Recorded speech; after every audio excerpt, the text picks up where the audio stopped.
มาดูกันค่ะทุกคนอันนี้คือผักติ้วฝรั่งต้นแบบนี้เวลาหักก็คือมีความอวบน้ำแบบนี้รสชาติจะเปรี้ยวค่ะถ้าเราไม่แน่ใจดอกเขาจะเป็นแบบนี้นะคะ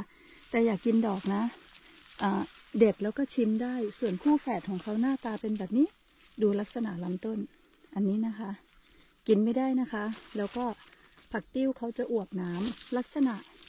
มองไกลๆต้นคล้ายกันแต่เวลาเรามาดูใกล้ๆอันนี้ก็คือจะมีความเป็นผักส่วนอันนี้นะคะหักดูได้หักยากค่ะแล้วก็นี่ค่ะทุกคนต้นจะใหญ่กว่าเดี๋ยวไปดูคู่กับต้นผักติ้วอีกรอบหนึ่งนี่นะคะอันนี้ผักติ้วนะคะเป็นแบบนี้ใบจะรีๆค่ะส่วนอันนี้ใบจะเป็นแบบ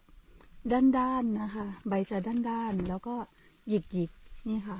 ผักติ้วและคู่แฝดสำหรับมือใหม่นะคะเวลาเก็บก็ลองดูจ้า